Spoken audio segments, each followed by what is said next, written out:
जय हो। मंत्री जी। जी महाराज। कुछ समय से प्रजा की कुशल सुनने में नहीं आई है महाराज, यदि राज्य में कोई नया समाचार हो तो सुनाइए। महाराज, आपके राज्य में सब तरफ ही कुशलता है।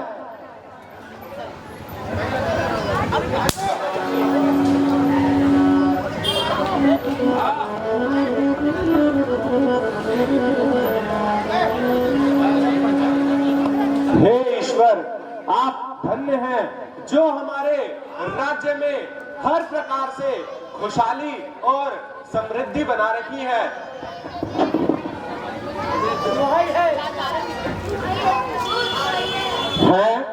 मंत्री जी, यह हाहाकार कैसी, शांति में व्याकुलता की पुकार कैसी? दुखी है कौन देखो, कौन ये फरियाद लाया है? कोई रोगी है या कोई किसी दुख का सताया है? हे महाराज, भयंकर अकाल के कारण हम एक एक दाने को मोहताज हो चुके हैं और हमारे पशु और हमारी धरती सूखकर बंजर हो चुकी है। अनाज के एक एक दाने के लिए हम तरस रहे हैं प्रभु।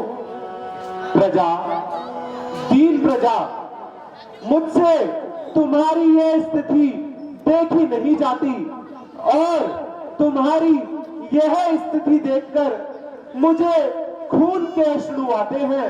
भला किस काम आएगी मेरी ये संपदा सारी? हे प्रजावासी, भला किस काम आएगी मेरी ये संपदा सारी? है जब दुखी मेरे राज्य में प्रजा सारी। भयंकर अकाल पड़ा हुआ है प्रभु, इस चीज का उपाय करेंगे। प्रजावासी, आप धीरज धरे और किसी प्रकार की चिंता न करे। मैं महर्षि के पास जाके इस अकाल से मुक्त होने का कोई ना कोई मार्ग अवश्य ढूंढूंगा और किसी भी प्रकार आपके संकट का निवारण करूंगा। अब आप निश्चिंत होकर अपने घर को लौट जाइए। मंत्री जी। जी महाराज। जितनी भी प्रजा आई है उनके लिए हमारा राजकोष खोल दिया जाए और जिसे जितनी आवश्यकता है उससे भी अधिक उपलब्ध कराया जाए। जैसी आज्ञा महाराज।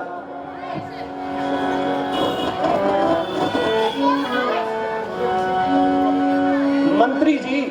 जी महाराज। शीघ्र अतिशीघ्र महर्षि को निमंत्रण दीजिए जिससे कि हम उनके समक्ष उपस्थित होकर इसका उपाय ढूंढे। जैसी आज्ञा महाराज। जनक का प्रणाम स्वीकार हो। यशस्वी भव। आओ राजन, कहो किस ओर किस प्रकार आना हुआ? प्रभु, हमारे राज्य में प्रजा बिलबिला रही है। अकाल के कारण एक एक दिन जिंदा रहना भी बड़ा कठिन प्रतीत होता है। हे मुनिवर, आप कोई मार्ग दिखाइए और इस अकाल से मुक्त होने का विचार करके हमें कुछ रास्ता दिखाइए। क्यों नहीं राजन, आप परेशान ना हो। मैं अभी अपनी पत्रिका में देखकर तुम्हें इसका उपाय अवश्य बताऊंगा। मेहरबानी प्रभु। बैठो राजन।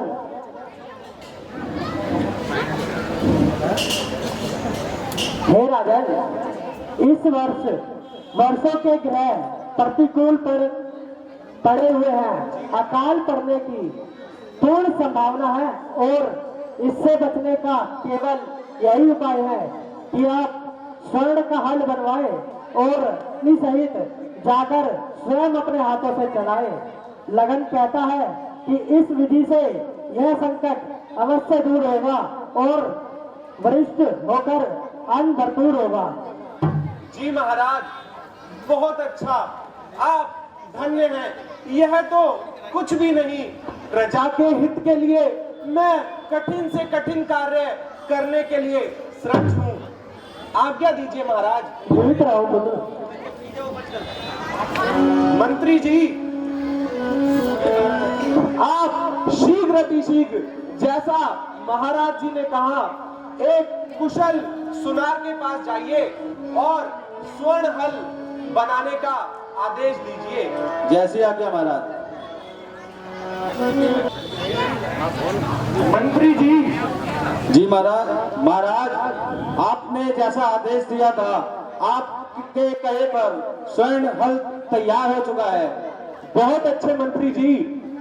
चलिए महारानी, हम शीघ्र जाकर प्रजा के हित के लिए वह उपाय करते हैं। इस तरह से महाराज जनक और उनकी पत्नी नैना देवी बयाबान जंगल में हल चला रहे हैं और किस तरह से माता जानकी का जन्म होता है यही दृश्य आपके समक्ष चल रहा है। नंदू किसी छोटे बच्चे को लेकर, अच्छा आगे किस तरह से माता जानकी का जन्म होता है। रानी, यह क्या, यहाँ पर हल अटक सा गया है, मानो कुछ वस्तु प्रतीत होती है। यह तो एक घड़ा है। अरे रानी जी देखो, इसमें तो एक कन्या है। रानी जी, यह कन्या बोलो जय जानकी की, पार करने से प्राप्त बोलो सीता मैया की। महारानी जी, यह हमारी पुत्री है और क्योंकि यह हल पार करने से प्राप्त हुई है तो मैं इनका नाम सीता रखता हूँ। बोलो सीता मैया की। इस तरह से माता जानकी का जन्म हुआ।